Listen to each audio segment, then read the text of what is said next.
man, they were all happy about that, and you know how that goes.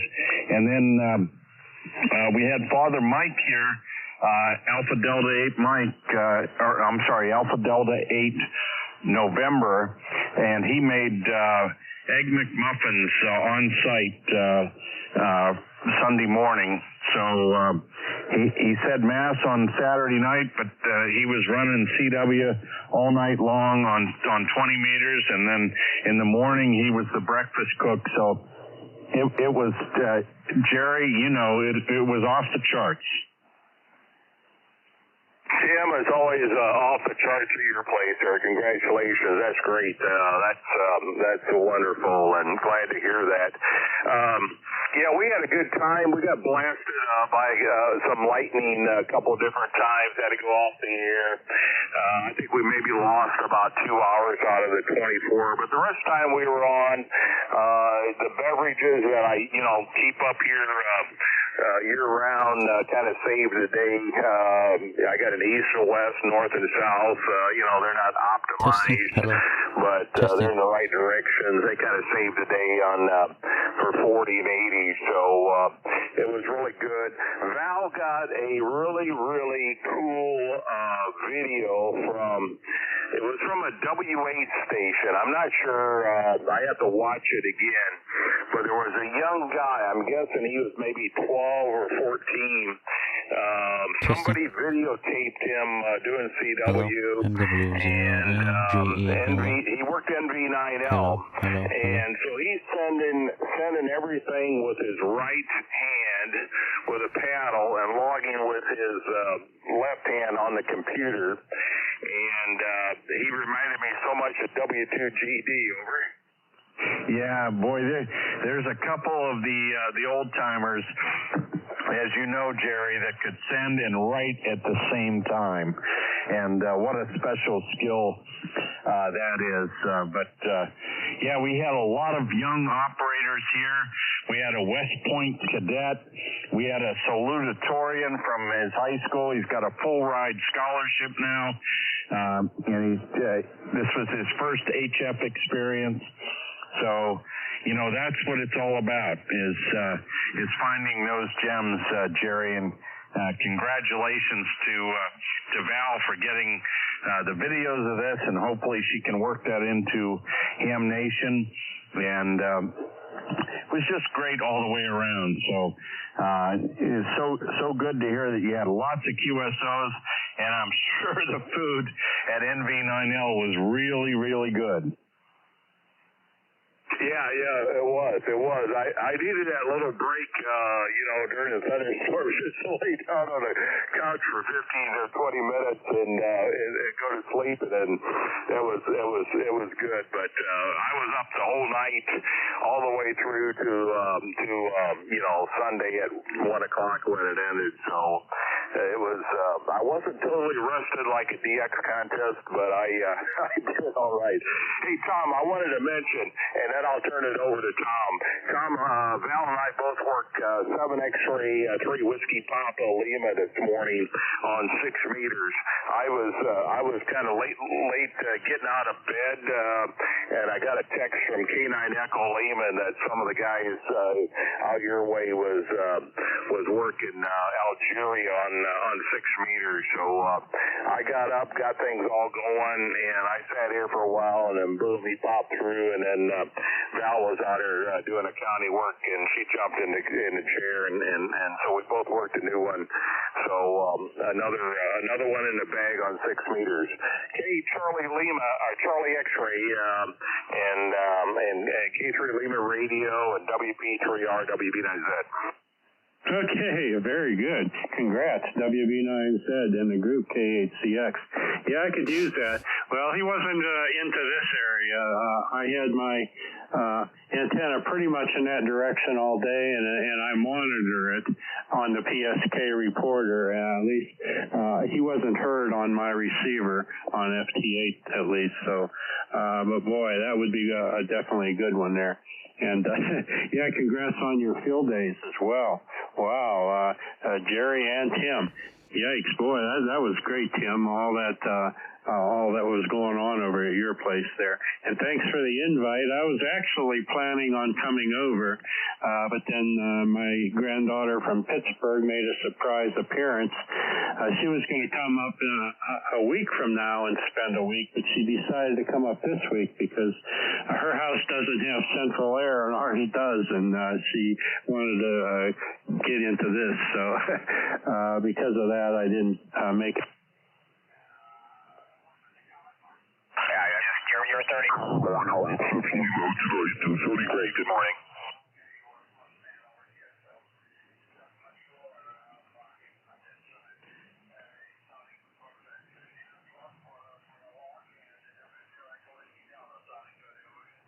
Okay, great to hear you. I listened to you the last couple nights, and you've been very strong last weekend at least, but exceptionally strong here on nice conditions. Have fun, 73s.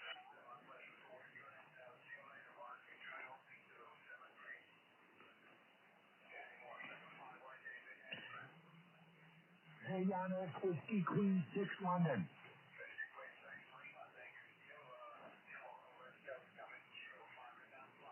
Yeah, very good. And yeah, let me know about your Mercury 3S as well. That'd be interesting to hear. How many watts does that put out on 6, I wonder? So over to you, Angel, WP3R in the group KHCX. Okay, KACX in the group WP3R. And there, Tom, and congrats there on the Jerry and Tim there on the field day operations as well. We did some operations here with the local club, and it was kind of fun. But this Mercury 3 there, Tom, it'll do about a kilowatt on 6, and it'll do a kilowatt on 6, and it does about 1,200 here on 20. So that's what I'm running about now. It's about that, and it's really cool. Now I don't have to. I don't have to tune this, and it's really a pretty looking little amplifier, man.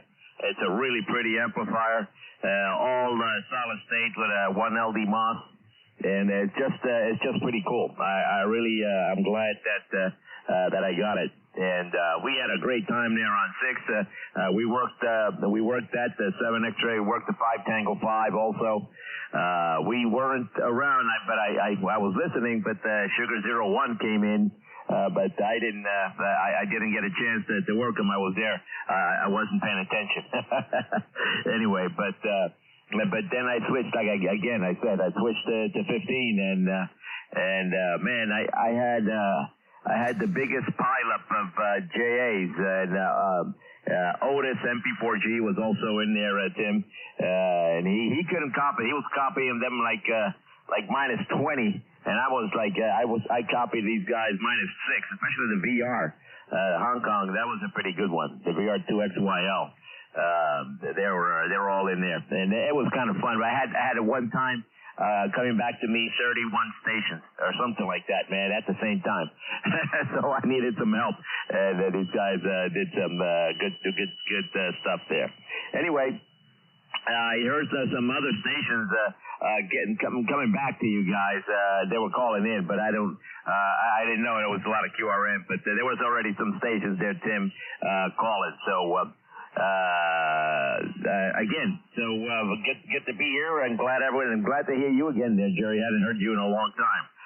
So I don't know what we're gonna do. What do you want to? Who's I think Tim was look. Oh, but by the way, the other day, 9 Nancy was calling. I guess we got an email that I don't know who got it. I don't know if you got it, Tim. The 2 Golf Victor, Jack in Syosset, New York, 37 kilometers due east of New York City out here on Long Island, or for those that know it, deal in miles, exactly 24 miles east of New York City. Now, so when you look at my thing, where is my voice? Over.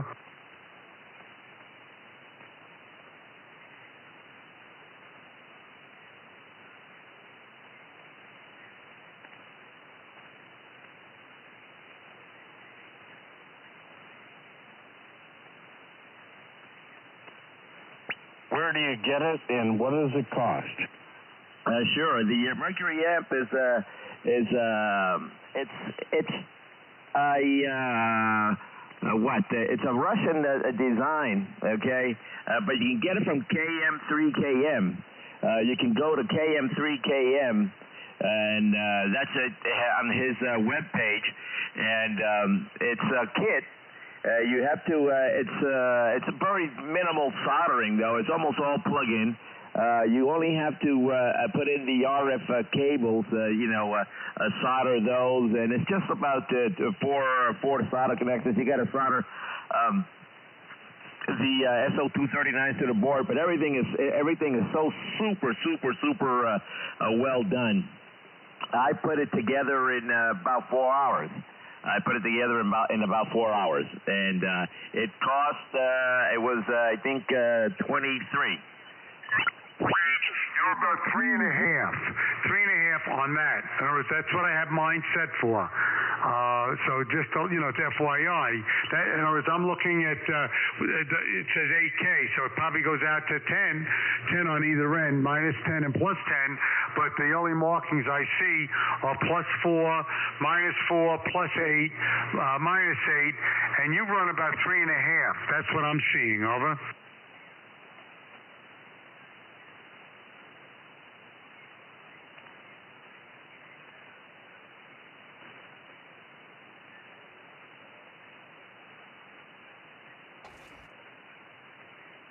Yes, I'm looking exactly at the waterfall. That is correct.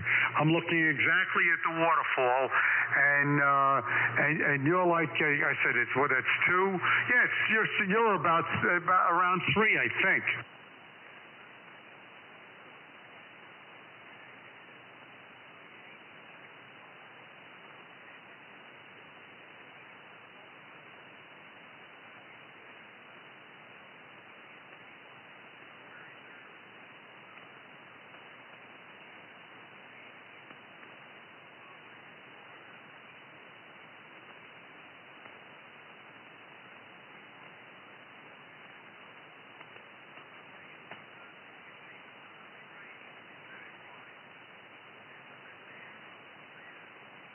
Right now, I'm getting 1,200 watts.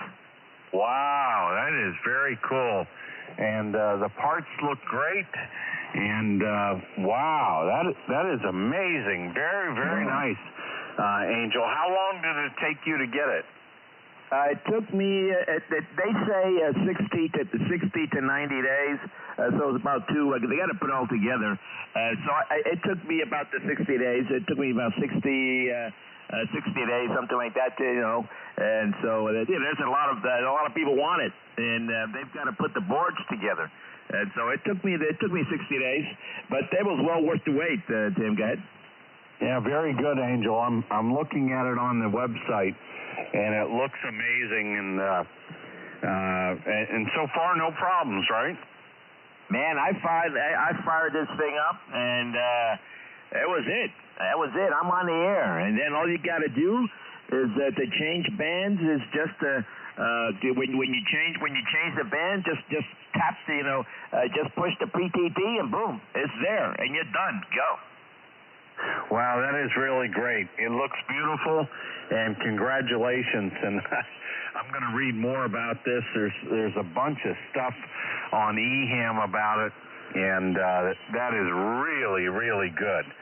I'm very excited to see this. So thank you so much for the information. And I think it goes back to Jerry, WB9Z, K3 London Radio. Oh yeah. I appreciate. There's a Victor uniform. Also, I'm always looking at amplifiers, especially lightweight amplifiers that take on DXpeditions, and I'm kind of looking at that. One made over by the Oscar Hotel guys, and that thing.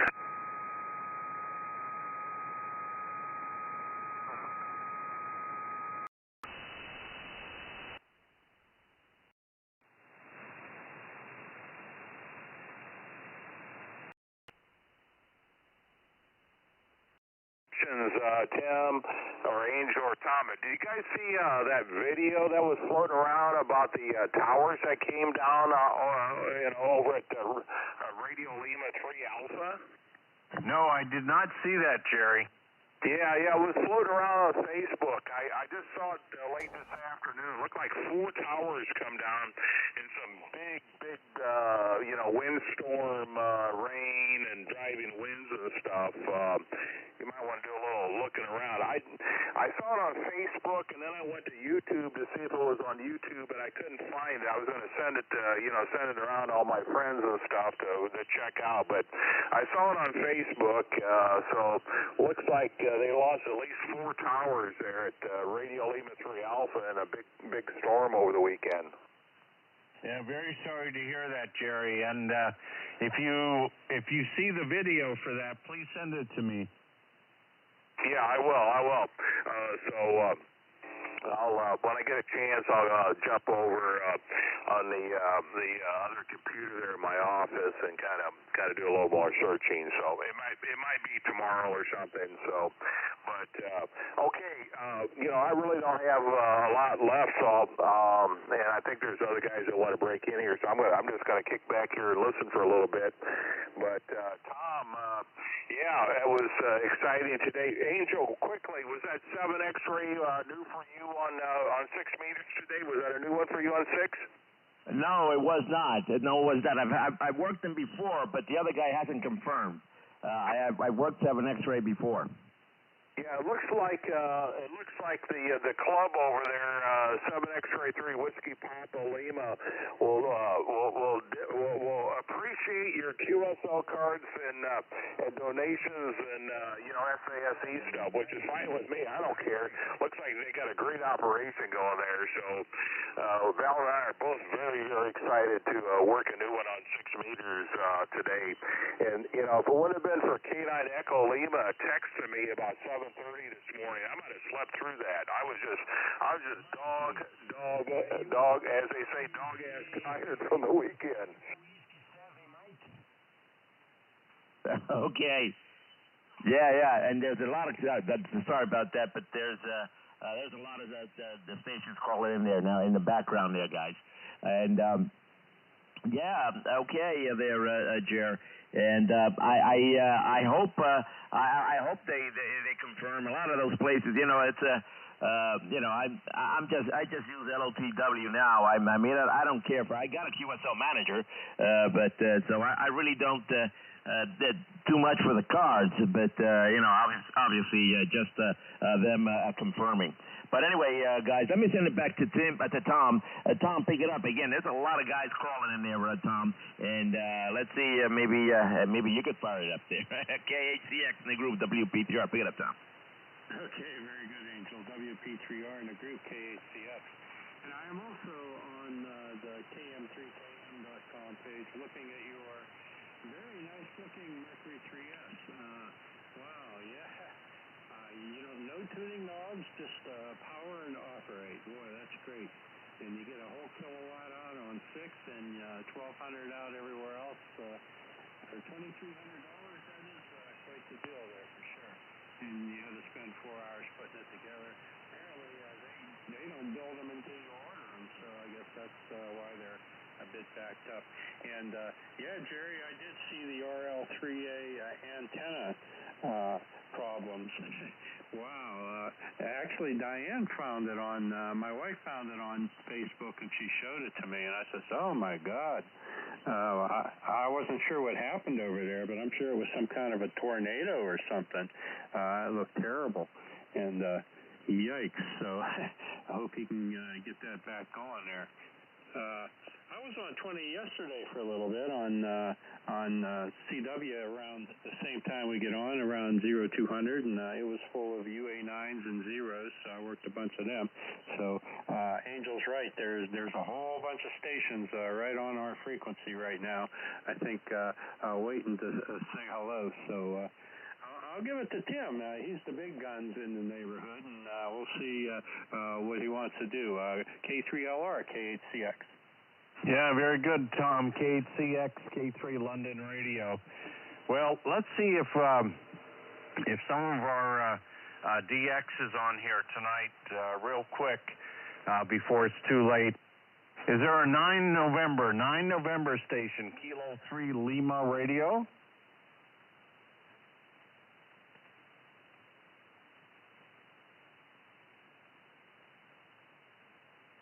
No, 9 November.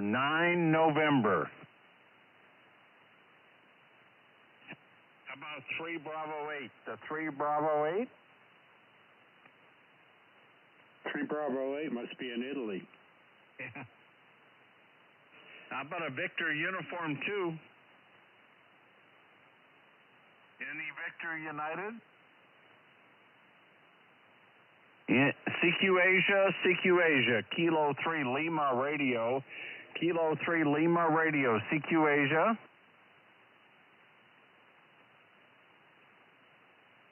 Again?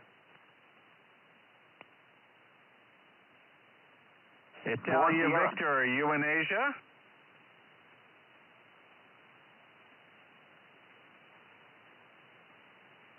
Italian opera. Yeah. Any stations in Asia?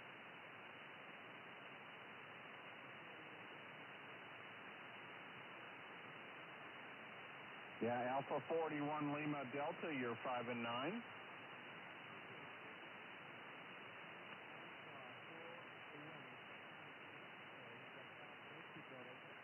Alpha 41 Japan, Mexico, good morning. You're 5 and 9 in Pennsylvania, over.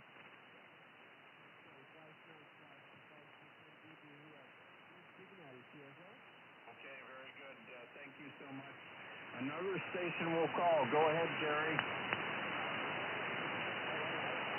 Hey, 4 Sugar 7 is in there. That's it. Who's the 4 Sugar 7? The 4 Sugar 7, call again.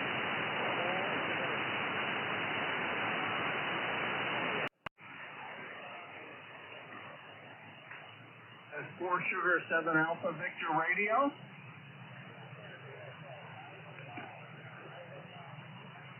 Four Sugar 7 Alpha Victor Radio.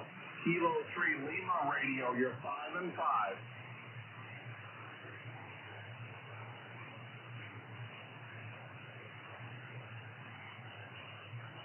No. Kilo 3 Lima Radio. Kilo 3 Lima Radio.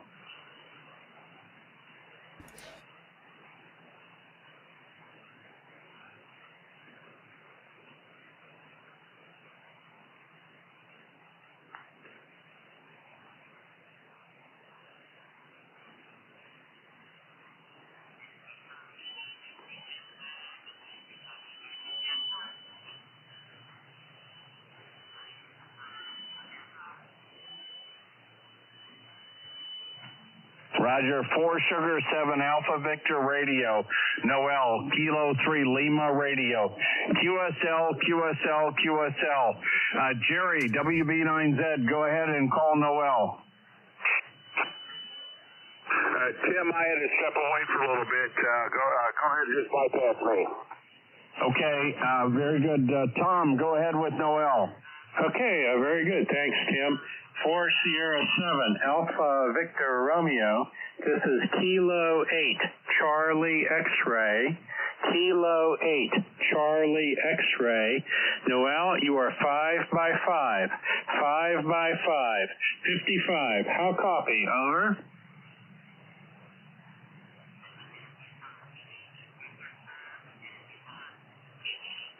VOX here. Okay, the call is Kilo 8 Charlie X-Ray. Kilo 8 Charlie X-Ray. QSL?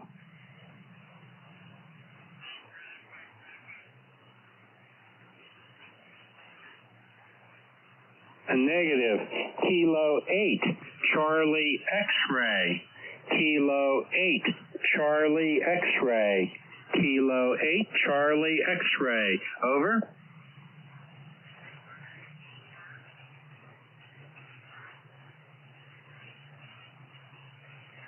Okay, I'm getting some splatter here now. The call is Kilo 8 Charlie X-Ray.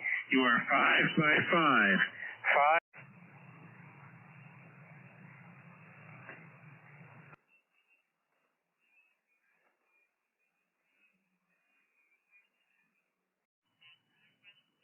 Golf Charlie X-ray, Victor. Здравствуйте, Виктор. Здравствуйте, пока, Виктор. Radio 2, Golf Charlie X-ray, Victor. Victor Echo 3, Pop.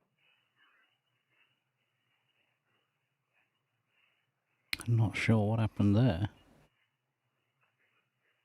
Anyway, evening, hopefully this audio's coming through. Don't know if it is. Okay, I'm getting Yes it is. close station here. Yeah, just having a play around basically to call is Kilo 8 Charlie X-ray. just give it a test. Kilo 8 Charlie X-ray. 4S7 AVR K8CX. Go ahead. Over. But yeah, it seems to be a bit better than it was. Something that's interesting that I've changed with stereo diversity, this button here.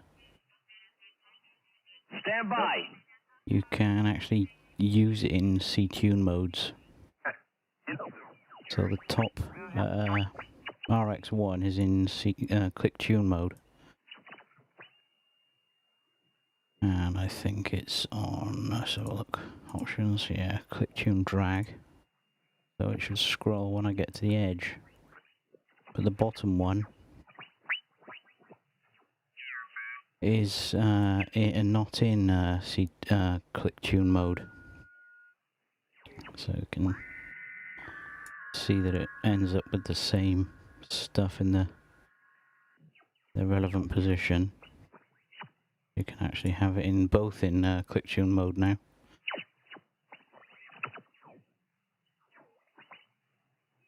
So yeah, it seems to be a lot better than it was,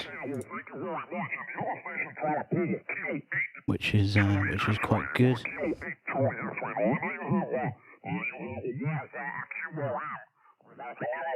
Closing a lot of QRM, Noel, but we copy you 100%. Maybe the QRM is gone, and maybe you want to try the other station again, Noel, and I thank you very much. But yeah, I have found some issues since 21A was released. There seems to be a 64-bit problem with DirectX at the moment. I haven't tracked it down yet. When you change the display mode, display engine to GDI, sometimes you don't get a waterfall there. That's one problem. And when you go back to DirectX, you lose the entire thing. And when I compile it in 32-bit, it works fine, which is annoying. But we will find out what it is at some point, hopefully.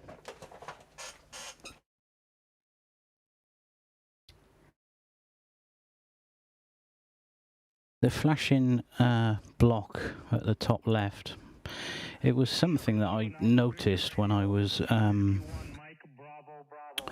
running it in debug mode. Basically, the render thread, which draws the stuff to the screen, goes off to a library which does all the maths, which is all a bit beyond me. And it comes back with a pixel display, essentially the dBm values. And it ideally you want that to return every single frame. So at the moment I'm at 60 FPS. So you want that get pixels function to return a set of pixels every time you call it. If there are no pixels available since you last absorbed them, kind of thing, it will return a flag which says that it's not ready yet. And when that happens, I've got it displaying this yellow block. Because there could be a point, you see, because it runs in a separate thread, that a whole load of threads that are doing all the work. And then there's a thread to draw the stuff onto the screen, but there might be a time when they're not aligned. And that's what I think the problem is. It's kind of cycling. Sometimes you see it, the yellow box flashing quite a lot. See, it just sort of kicked in there for no apparent reason. And then it settles away, goes into these sort of cycles. So it'll probably involve some sort of research to find out what's happening. I kind of notice it sometimes. You can see this waterfall. And sometimes when you're looking at it, it kind of looks a bit glitchy. And I think it coincides when that error happens. Of course, you can just go into this and turn it off if you don't want to see it. The red one, of course, is displaying the fact that there's not enough time. Can't actually display everything quick enough. So if I was to, I've got this on VSync, so I'm going to limit it to 60 FPS because that's what my monitor is. If I tell it to do 80 frames per second, it's obviously not able to because it's locked at 60 for the VSync, so the light comes on. If you're seeing that, I would tend to always run it with VSync. Well, I don't know. So it might be better to do a few frames more than VSync. But I don't know. Swings and roundabouts, really. If you're seeing that red thing appear lots, then reduce your FPS until that disappears. So yeah, just playing around with it, really. Of course, when you're developing this stuff, you don't actually you spend more time developing than you do testing. Yes, it's cycling. That's right. Yeah, Jeff. Yeah. Not sure what it is yet. Maybe when Scott sees it appear, he'll be like, "What's that yellow light?" And might have to get Warren or somebody involved in looking at why it was potentially happening.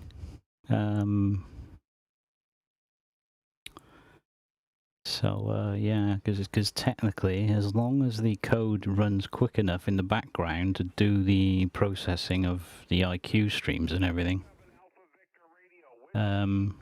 it needs to be able to do that quicker than you're requesting it, of course. So if if you would set the refresh rate down to like it's showing there now, if I was to stick this down to 30, we'll see if it appears. But yeah, it is quite interesting. I'm going to be working on well, ideally we want to totally redo the front end in quotes and the back end. But a chap has shown interest in rewriting the back end and tidying it all up, so that'll be good. Maybe I'll continue with the front end. I don't know, it would be nice to have RX1 and RX2 looking exactly the same, so you don't need to, this whole scenario with a whole pile of stuff appearing in random places is not exactly ideal. But yeah, see, it hasn't really appeared. I'm only calling it, asking for the pixels 30 times a second now, see. I don't know, I might have to look into some thread timing. I don't quite understand why it would come and go, because you would think that if it it would display all the time if it couldn't do it quick enough. Very weird. Like, I can bang this up to, let's turn VSync off. I can bang this up to, wow. Turn all this stuff off a minute, because this is actually quite fairly intensive.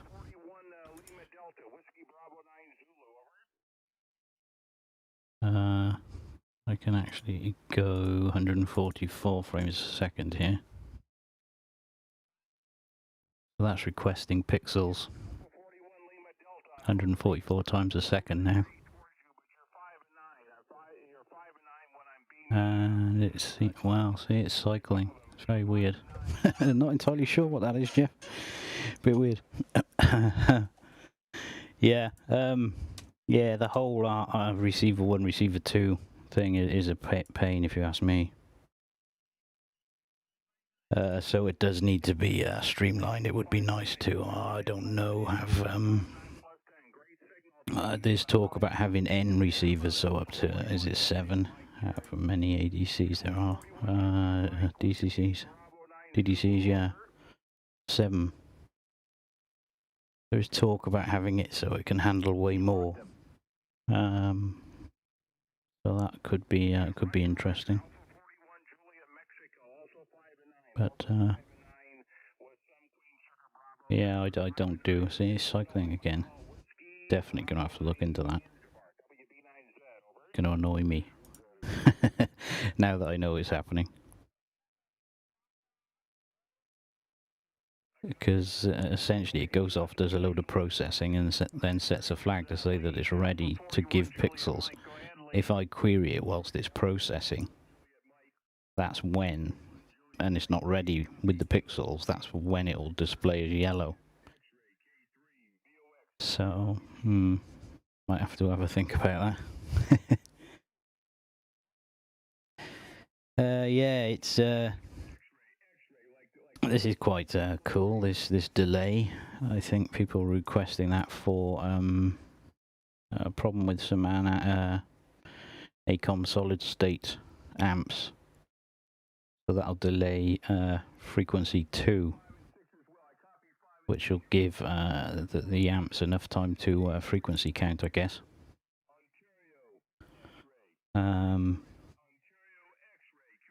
What else has been added in here? This is quite a nice setting. On the transmit profile, there's a setting. It's not related to. Well, it is kinda. Restore VAC settings. So when you save a profile here, if you've got that ticked on, when you save a profile, it will always save the audio devices that were used at the time when you hit save for that profile. So you can create a data profile with your virtual audio cables and whatnot, and save that out as a profile. And then you can change these to like your headsets, whatever, and save that as another profile. Then if you have this checked, whenever you restore a profile, be it from the drop down here or by picking a mode, it will apply the necessary VAC devices as well, which is quite handy.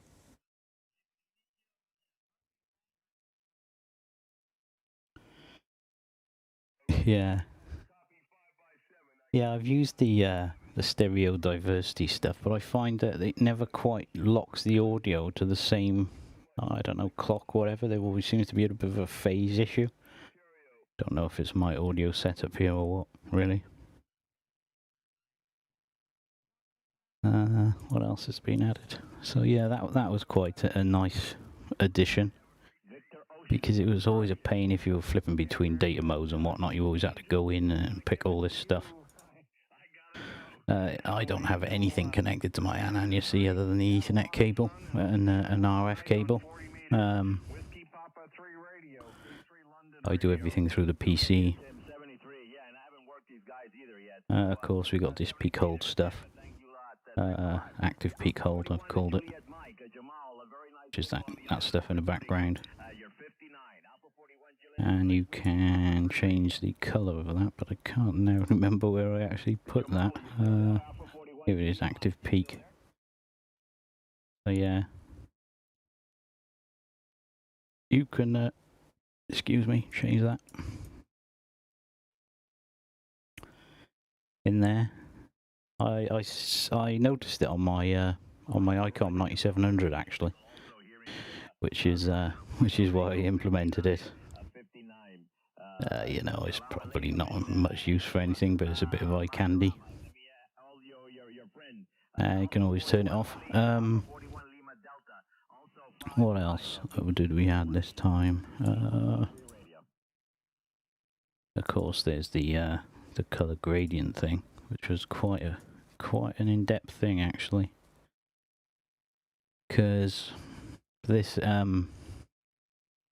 DirectX viewport, of course, you can apply a linear gradient to an area. Well, you can create a linear gradient brush for an area of the viewport, essentially. So if you draw a line, any sort of line through it, it will get this linear gradient applied. But of course, when you move this, whilst your viewport stayed the same, you need to apply a dynamic range of colors. So it took a bit of thinking, because essentially you're moving a window through this color gradient here. So that -135 will be there. So it calculates a colour for that point, you see, which is a span from there to there, because you don't define that colour in the middle. And then what was the top? -65, so it would be up there somewhere. So yeah, that was quite in depth, that. Yeah, EQ for RX2. Yeah, I've quickly added that in because currently the code for the transmit EQ, for the receive EQ, is applied to both RX1 and RX2. When you move this slider, it applies it to both receivers. However,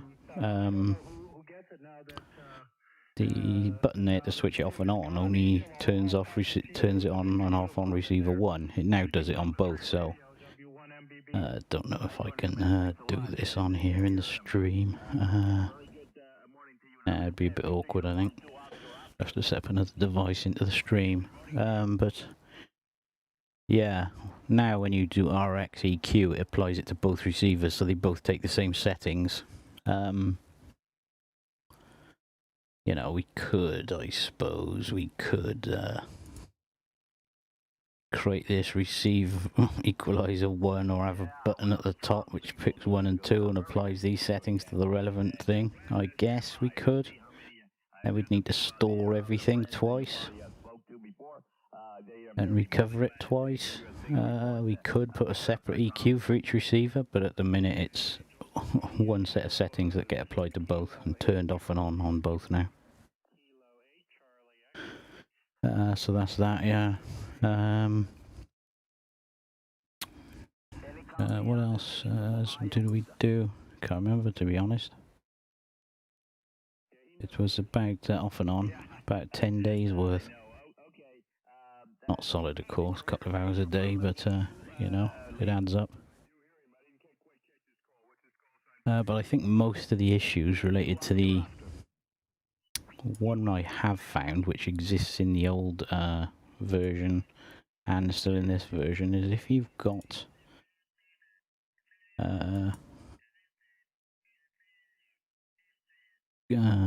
click tune drag off. So when I do that now, what's going to happen is it's going to reset. But if you notice, that's working correctly, okay? So I'm scrolling down, going down the band. However, if I click this off, I do believe... Oh no, I'm sure I saw it where it was resetting. Unless I was just needing more sleep, I can't remember. I'll have to wait and see if that bug comes in, reported from anybody. Oh yes, we got, you can hold control on this now. See, if you hold the control key down, it will do the other one as well. So that's that.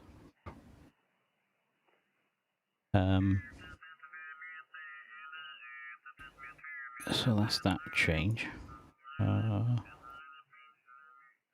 Yeah, that wasn't working either. That SQL squelch level thing, that wasn't working, but that was just relatively easy to fix. So was the, like if you're in collapse view here and you start it back up again.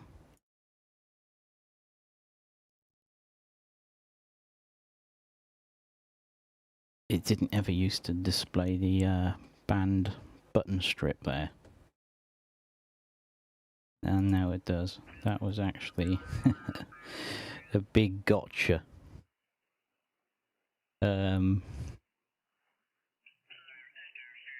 Yeah, I like that control thing.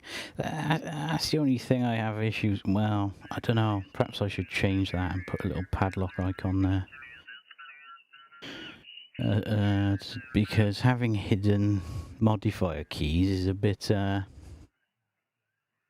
You know, not everybody will know that it's there until they're told or whatever, or they accidentally find it.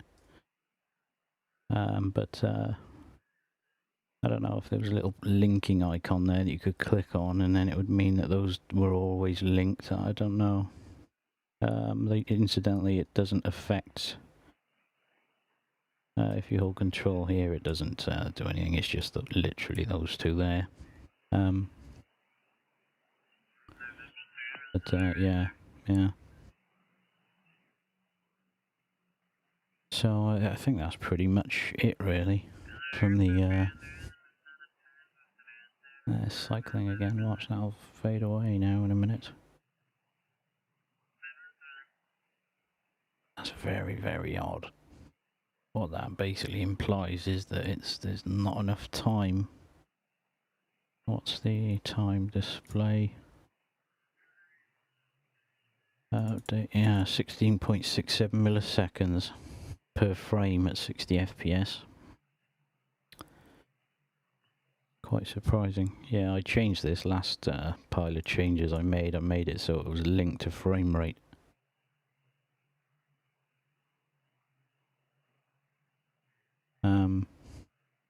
Yeah. Yeah, if it's annoying you can turn it off, but it, you know, somebody will hopefully pose the question on the forums, what is the yellow box, the yellow LED? And I'll type, computer not quick enough, yo. I don't really know. It's something that we're going to have to look at probably in the depths of it. Gradient fill on transmit, I didn't get around to putting that in. I may do. Don't know if it'd be of much use though.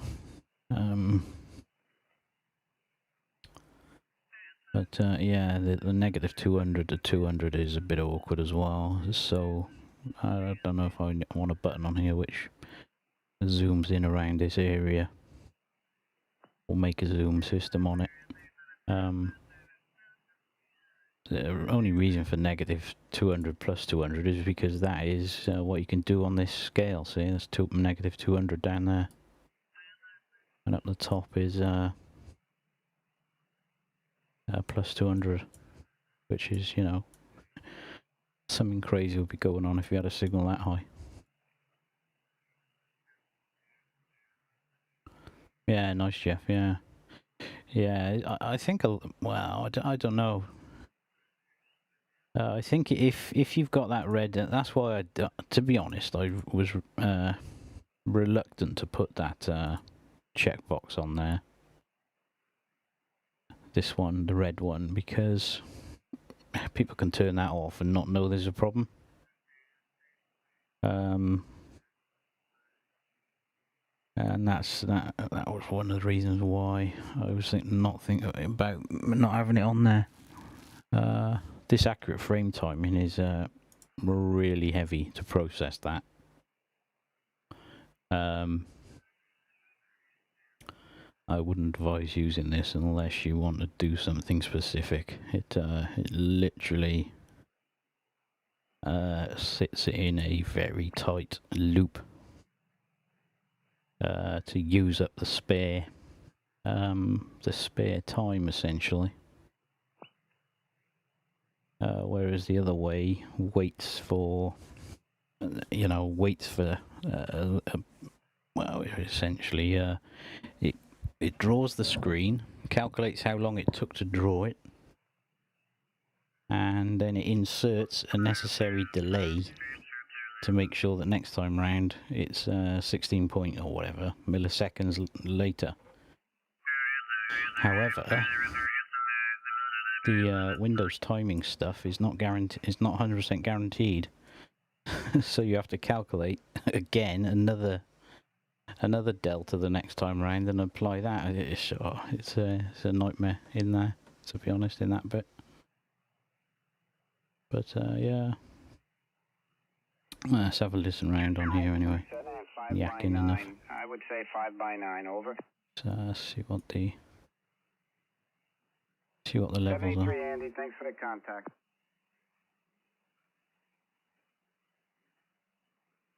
Yeah, it's getting to feel nice now, I gotta say. Thetis, it's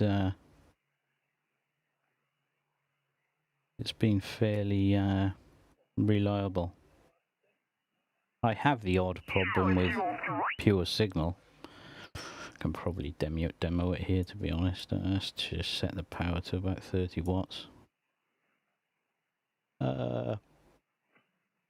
Pure signal's turned on. Is it going to calibrate straight away? That's the question. Let's turn it off and on, just to... Is this frequency in use? Of course, I haven't got my audio is actually going through the virtual cable, isn't it? How can I do that? That's going to be awkward. I'd have to use, like, voice meter potato or whatever to mix them all together. Yeah, so we won't be able to test that easily. Well, of course, I could cut your audio off here, which won't matter. Just set it to the Behringer. Is this frequency in use, please? MW0 LGE. You see that nothing was happening down here? It was not locking on. Mike Whiskey 0 Lima Golf Echo. Is this frequency in use, please? MW0 LGE. Testing. Testing. Mike Whiskey 0 Lima Golf Echo. Testing. Now, see, it's very, very weird. I think personally it's a firmware problem. There's some problem in the firmware. I'm using the ANAN 7000 DLE. It attenuated correctly. It went down to about -22. Let me just set that to set it manually a minute. Is this frequency in use, please? MW0 LGE. Wow, interesting. That locked in straight away there, if you notice. And I couldn't get to do it. Let's just try it again. Testing. Is this frequency in use, please? Mike Whiskey 0 Lima Golf Echo. Testing pure signal. MW0 LGE testing. Right, that's definitely not working there. So let me do that. Adjust the step attenuator right to maximum and talk again and see what happens.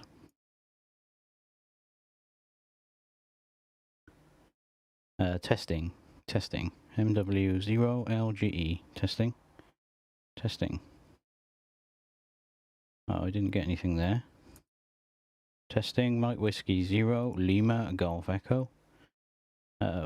Testing. 1, 2, audio testing. Mike Whiskey 0 Lima Golf Echo. No, don't know. It's people report that they don't have any problems with the older version of like Power HD SDR. And you compare the code in the client and it's exactly the same, give or take.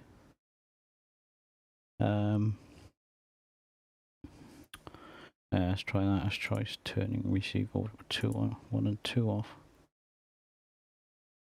Testing. Mike Whiskey 0 Lima Golf Echo. No, weird. Testing MW0 LGE. Testing. Audio. Testing 1, 2. Testing 1, 2. Testing. Mike Whiskey 0 Lima Golf Echo. Wow. I need to put a bug report into somebody to tell them it's not working. Stop and start the thing. Yeah, it seems a bit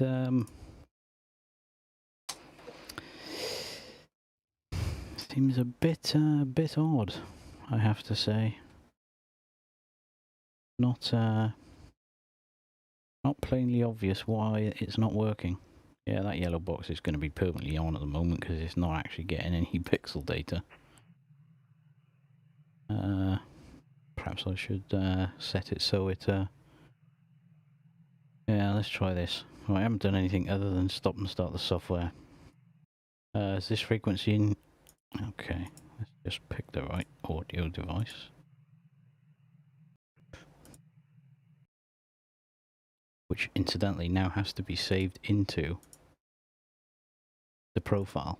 If you just change it there and hit OK, unless you have that ticked on, autosave profile on close, when you come back in, it will load the data that's set in the transmit profile, if you've got that ticked on. So yeah, let's try once more. Is this frequency in use, please? Mike Whiskey 0, Lima, Golf Echo. Well, that is not working at all anymore. Blew a signal on here. Testing, 1, 2. Testing, 1, 2. 1, 2. Audio. MW0, LGE. Testing, testing, testing. Yeah, it's at maximum attenuation at the minute. Might not actually be. Audio, 1, 2, 1, 2. Testing, testing, testing. Let's just gradually increase this. Testing, audio, testing, 1, 2. MW0, LGE. Yeah. It's a bit unreliable, I have to say, on here. Let's turn the power up. 70 watts. Is this frequency in use, please? MW0LGE. Testing, testing. Testing pure signal. Testing, testing. Let me quickly just go and flick over to the dummy load. 2 seconds.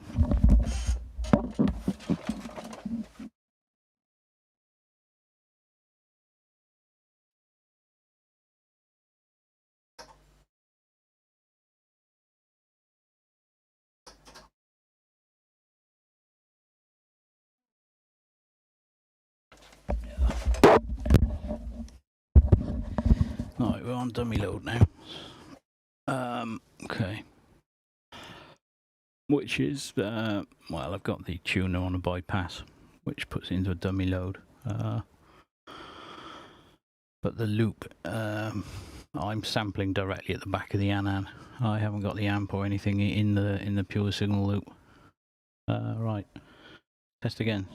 Testing. MW0LGE. Why is this not working?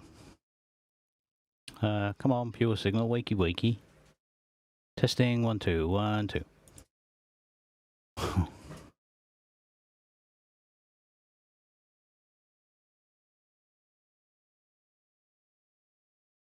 Yeah, that is very weird. I've never actually seen it that bad.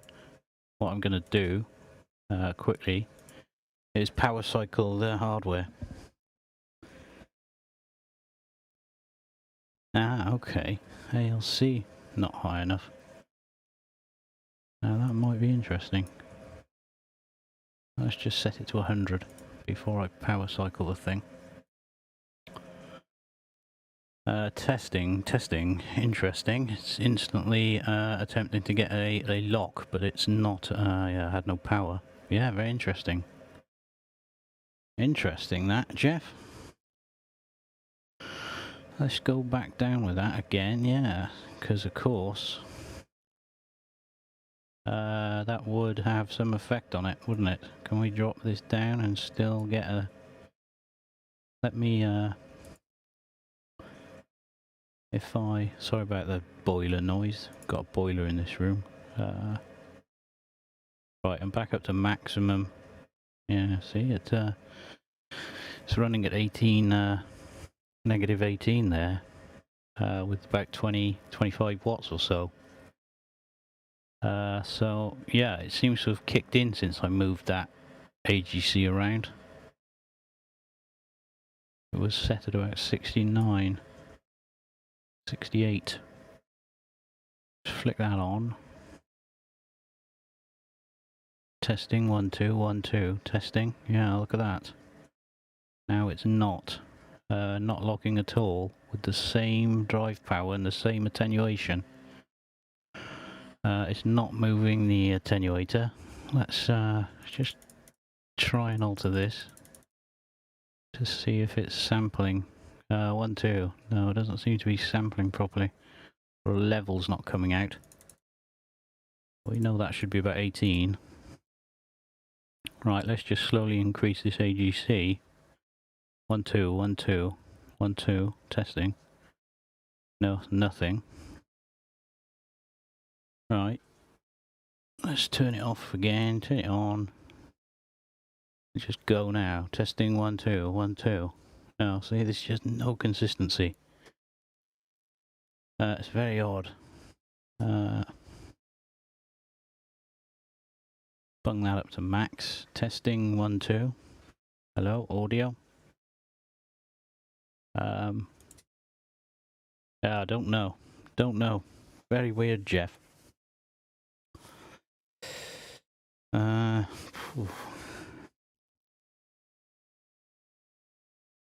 Seems to testing 1, 2. Mike Whiskey 0. Lima Golf Echo. Yeah, no.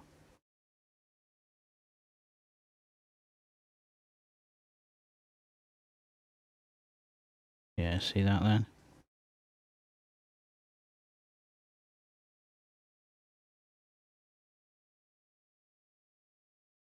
Now it's on, not working. Off, on. I just think there's something dodgy going on. Like, that's a different result now, you see.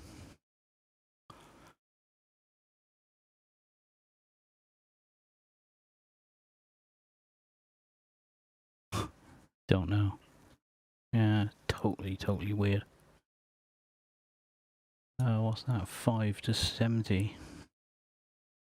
Yeah, that's about right, isn't it? So yeah, I don't know, Jeff. That is a definite problem. But I've checked the code over and over. It's a state engine essentially in the front end. The only difference that I can see between this new version, Thetis, and the old one, when it requests auto calibration mode, this new version tells pure signal to reset first, whereas the old version doesn't. That was the only difference. Perhaps the problem has been in there since day one. It's never been looked at properly in the depths. Perhaps it's something that Warren will have to look at. But at least it's on video now. Right, there we are. Okay, well this stream's been running for quite a while. So I probably should get on and do something else, or perhaps a bit more useful, you could say. So I'll probably call it here. But yeah, very interesting that. Pure signal problem, still into the dummy load, so let's just go straight to a two-tone.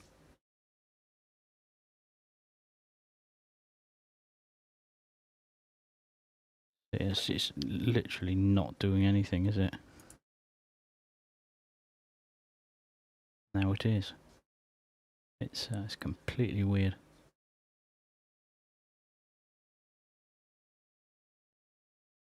Seeing it just turned off there by itself.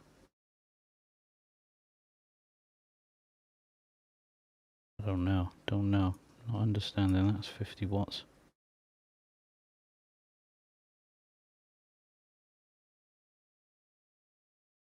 Turn it on. Turn it on. Yeah, I don't know. So now it's working. Very odd. It's completely unreliable. When it works, but when it doesn't, it doesn't. Yeah, I think I just happened to have a bad session on it there, Jeff, where I couldn't actually get it to work. There we are. What's the time? Over here, it's 4:30 in the morning. I don't know if anything's going to be on 80. Probably not. Not a lot. I'd need to flick it over to the doublet anyway for 80, but let's have a quick flick over and see. Bear with me. Unfortunately, my computer desk faces into the office, and I don't have any other than my computer screens and keyboard. That's all I have to hand here. Everything else, radios and tuners and everything, around the other side of the desk. So I have to get up. Right, back in a sec.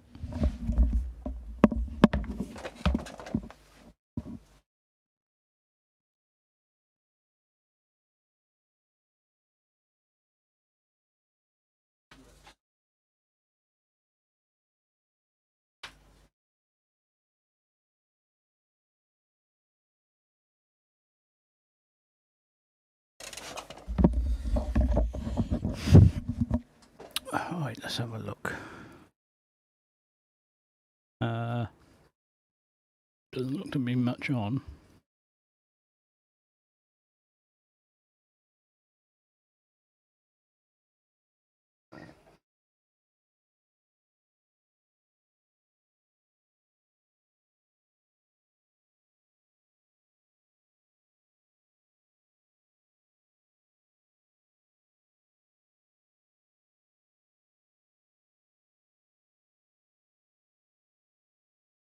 I was thinking about change this over. It needs a power supply. Hopefully the audio's coming through now. 48-volt phantom power supply. Turn that down a bit. Which produces the bias or yeah, I was thinking about putting a some sort of storage for this gradient thing. Whether or not you want different gradients for different modes, different bands, I have no idea. It's probably complicating it for the sake of complicating it, though, I suppose. USB phone charger. But yeah, I do agree that this bit area needs some sort of zoom area, so you can actually make some sensible change to it. But I think it does look quite nice. But none of them work. All of them will bring RF in for some reason or other. 80 meters here is I got a doublet on 80, which is I put about 45, 50 foot. Well, 60 foot at one end into the tree. In the other tree, it's a bit lower, about 45 feet. Without using a phone charger, he just doesn't like it. So yeah, it does. When I first put it on, it was just nice to look at for a while because it's pretty bland looking at it when it's like that, isn't it? I know it's not telling you any more or less information. Don't know if you're aware, but you can hold shift and drag this zoom and it will center the screen, center the thing. You can also hold shift and when you click on these buttons to center. I think you can actually do a reverse on that button as well, yeah, so shift, so you can have a reverse on it, so I think it will always center now in that mode. Yeah, so when you zoom in it will always center, but if you hold shift, it doesn't. So many options. And currently it's 26 degrees in the shack. I've got I like it having on reverse mode. But it gets really warm. Obviously in the summertime. Yeah, radios and everything doesn't come without its trials. Try seeing what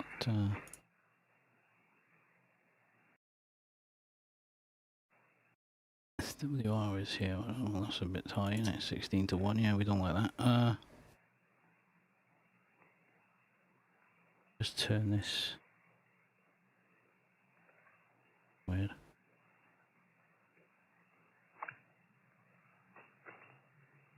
I need to actually retune the thing properly.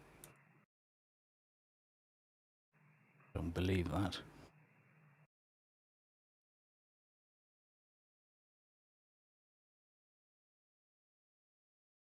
Yeah. Yeah, I'll have to got my tuning sheet and tune it after. But yeah, it looks kind of bland now with it just regular filled.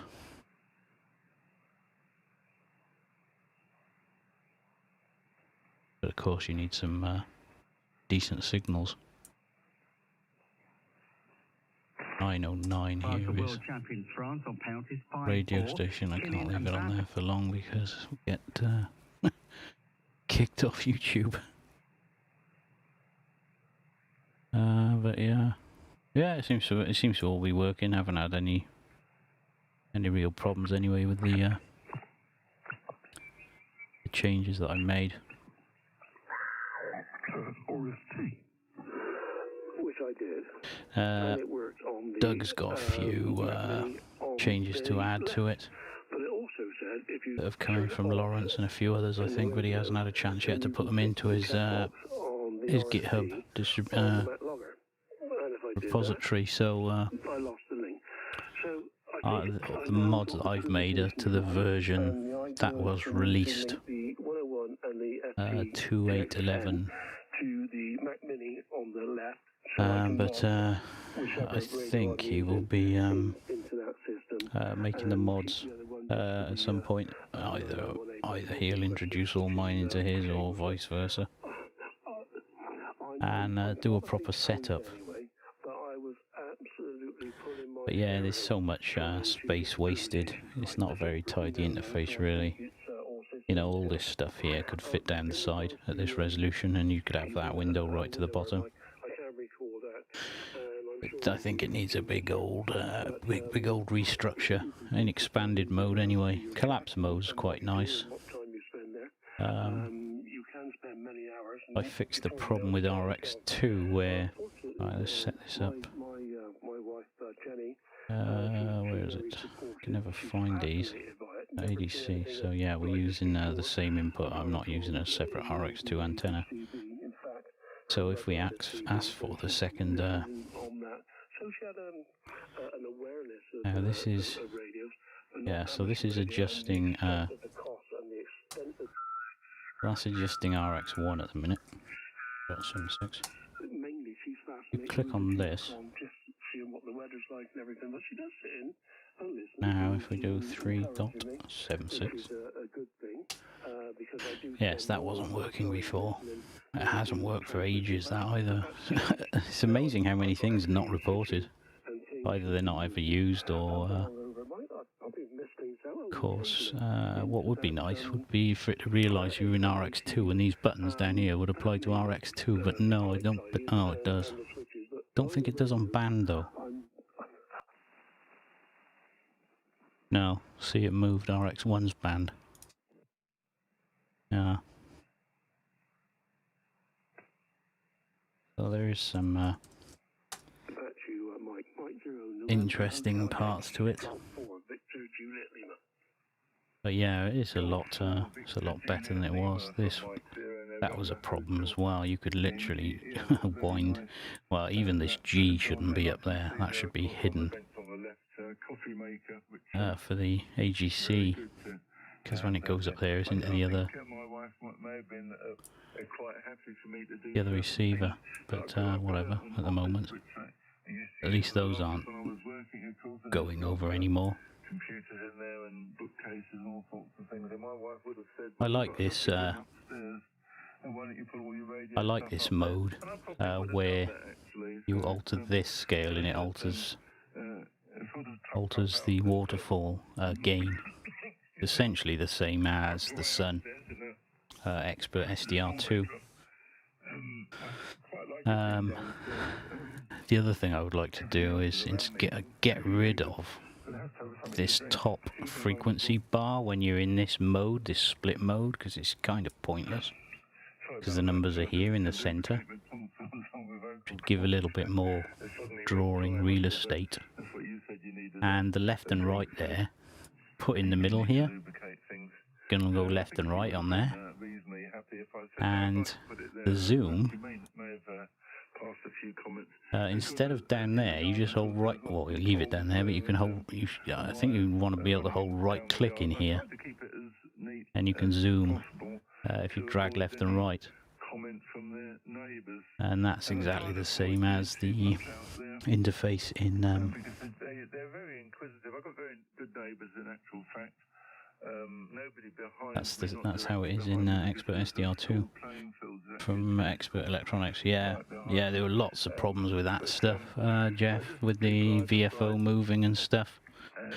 It was a bit of a bodge up in there, but I pulled it all apart and put it back together, which has meant that let's get on RX2, set this to 3.6,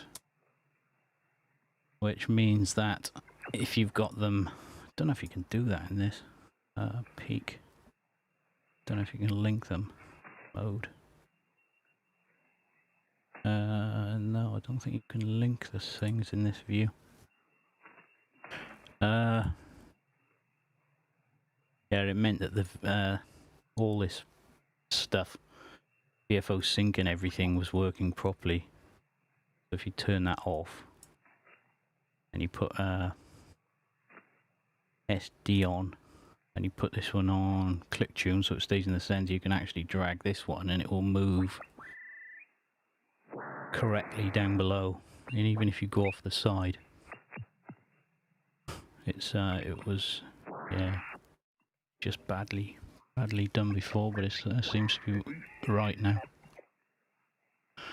It seems to be a lot quicker as well, because there was actually an error where it was going in every time this updated, it would cause an update, which would update that, which would cause an update, which would update that. And it was basically, after about 100 times round the loop, it would give up. It was a bit of a bodge, but all that's redone. Don't have separate receive antenna here, so not really tested any of that stuff. Haven't really tested this stuff that Lawrence put in. I noticed the check marks have gone off this. There used to be check marks on there based on which antenna was selected, which is odd. Don't know, I'll have to look to see if that's broken or if it's been removed.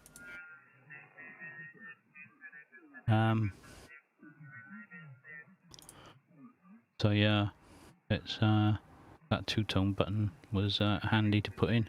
Useful if you want to get pure signal working. But there we are.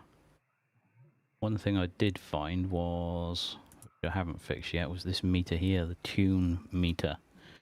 On a fresh database install, this is actually, nothing is selected in there, so that needs sorting out.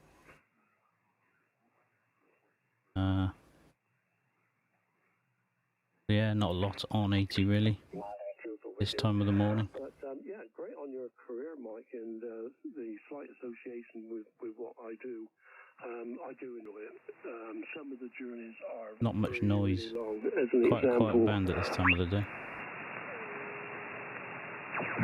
What, 2 o'clock in the afternoon. We had a call to go from Bristol, because that's where I'm based. I travel up each time I work my 2 days and stay over from Crocombe to Bristol. And we had to go to Truro.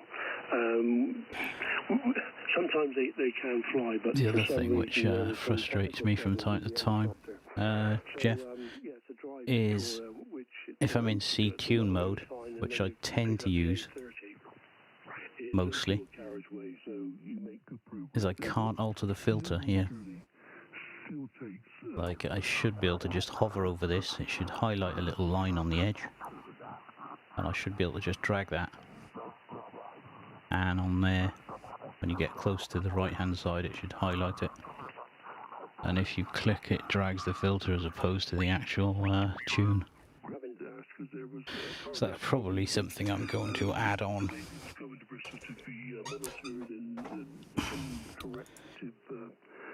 And that's that mode, yeah.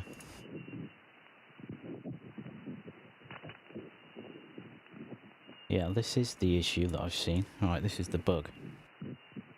So we're at 3757. Well, let's put it 3755. We're in click tune mode. Options. Click tune drag is off. If I go right with this, it retunes, which is correct. However, if I'm, say, 3770 and I grab the top of the window, it's the edge, it moves me back to 3770. Now, is that what it should do? Like, it could technically leave 3770 tuned and push it right off the side of the screen. But it will get a point where it's outside the sample width. So the audio will disappear unless I retune it. Which is perhaps... Oh, there's a sproggy there. Some switch mode, I guess. Which is perhaps why it comes back. Don't know. I know if you've got click tune drag on and you do that, it disappears, which is I think what Scott wanted. If you're zoomed out and you do that, it will hit the edge.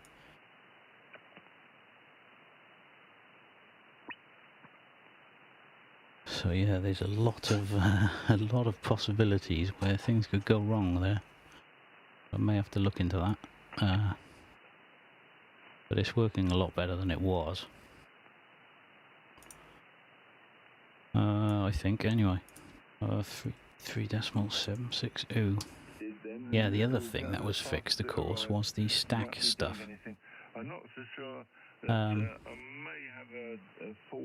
Knock that down a bit. Was the stack, so let's have a look at that. As we're doing a sort of test walkthrough. Stacks, right, let's get in the stack stuff. We've got 3 of 5 on here. Sorry, we're on 3 of 5. We've got 5 entries, and they're all locked. So I shouldn't be able to select them. Seems like there's a bunch of upper side bands and a bunch of very close, those two. Right, I shouldn't be able to change any of these, so in click tune mode is easier. If I move off, so that's 516. Hasn't updated. If I'm at 501.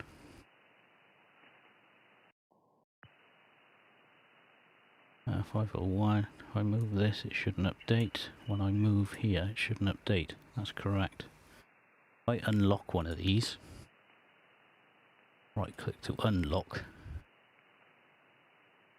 and that's 501, and I'm on 501, so we won't notice anything happen to that when I leave. If I go back there, but I change this to 531, I move to there, that becomes 531. I do believe that's how it's meant to work. So yeah, that seems to be a bit better. I think that bit there shows if you've got that frequency in your memory, in these the memory page, which I haven't really used much.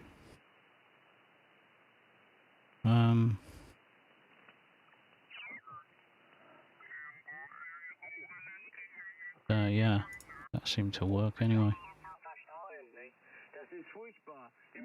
I think we've pretty much gone through everything now that has been changed in this iteration. multi-RX, that was right, it wasn't saving. So if you had, if you were using multi-RX, and for instance, let's set this to a memorable frequency, 6, get out of FT8, we don't want to hear any of that, do we?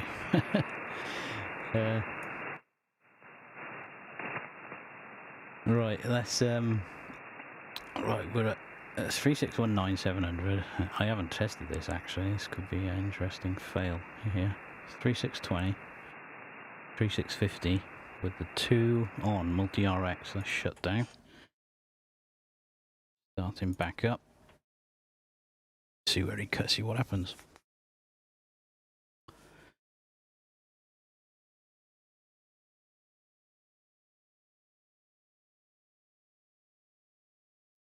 Okay. Wow, the stream is way lagged behind reality. Right, well those 3620, 3650, those came back to life properly, so that's correct. Right, let's get the second receiver on. So now we got 3620 on VFO A, 3630 on VFO B, which is down here, but we'll turn multi-RX on as well. Can't have I don't think you can have multi-RX on the second receiver, can you? I don't know though. Don't think so. Can't see a button for it anyway. Which is interesting. Right, so we'll set this one up to be what we have, 3620, 3630, 3640. Okay. Let's shut down 620, 630, 640. Will be an interesting test. I've not actually tested this.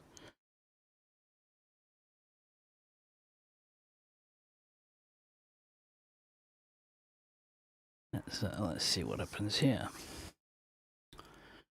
Yes, so we got 3620, 3630, 3640. So that is correct. Turn this on. And it retuned that as it started up. 3642.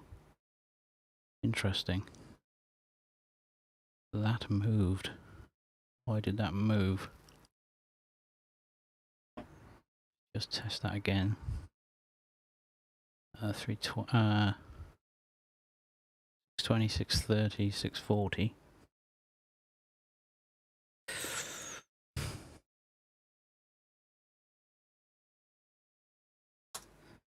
Might have something to add to the list of bugs here.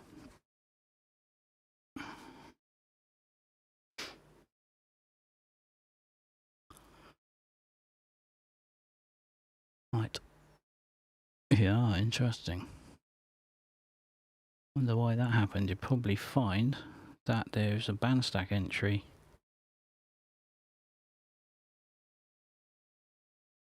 Nope. Weird. Gonna have to add that to my list. Look into that. Because that shouldn't be happening. It's got that correct, that correct. Why would that be?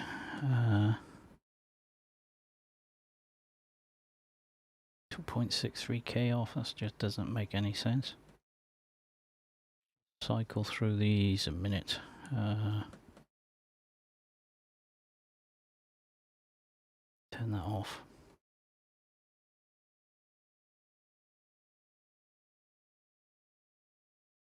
Yeah, that's okay.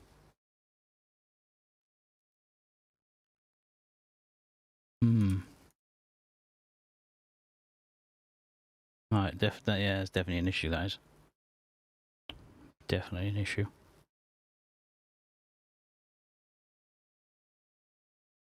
Right, I think that'll probably do, guys. It's coming up to 5 AM. Probably should get a few hours sleep.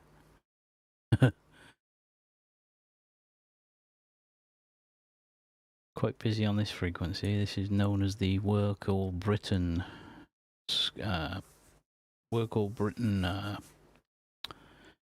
frequency. You've got any audio there, have you? I can't comprehend it sometimes, you know, and yes, this is the Work All Britain frequency, where you, the whole country is divided up into squares. Forget what size they are, but they all have a code. I think this one is Sierra Tango 48. Yeah, they tend to all congregate on that frequency, and they have people going out in cars and stuff, mobile, working all these rare squares. So yeah. Well, I think band stacking is working, but it's probably it's some sort of issue with the multi-RX. That I will have to look at when you've got a potentially when you've got the second VFO up. Let's see, it was using it's a separate value, you see. It's using this 364 is the sub RX frequency, but it's not when you it only becomes that when you have a second receiver on.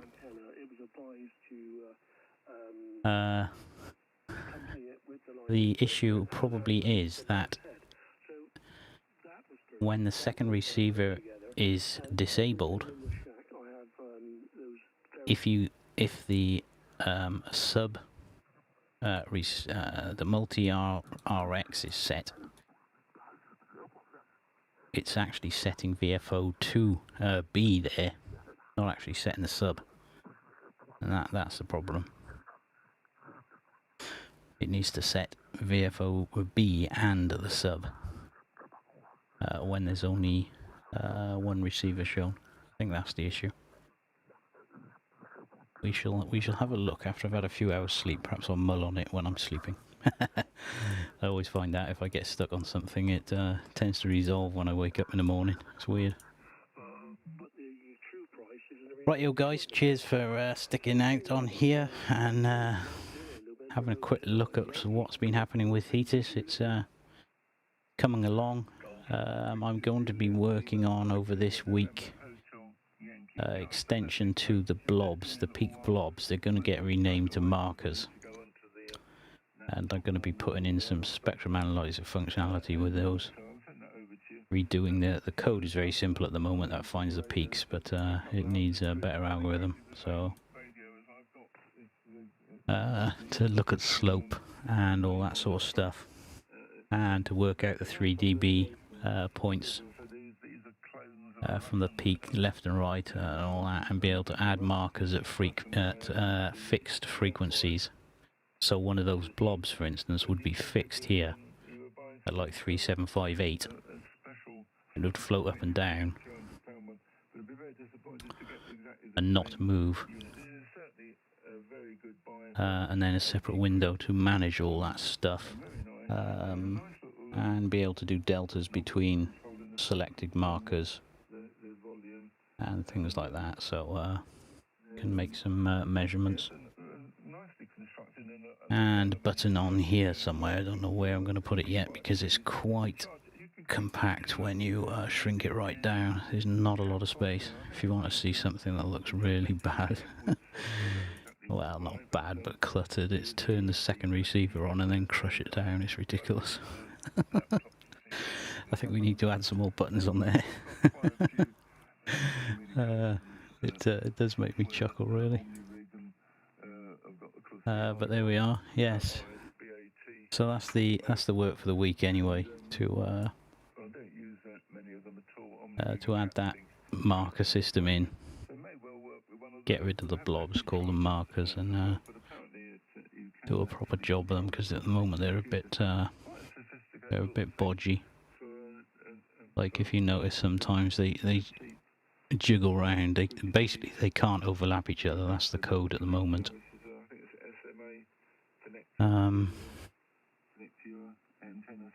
plus some other bits in there for looking further away and all that. But I would like to be able to give it, it's 1 watt here, give it the two-tone, and it literally marks all the points on it. That would be really cool. Give you a readout as well of the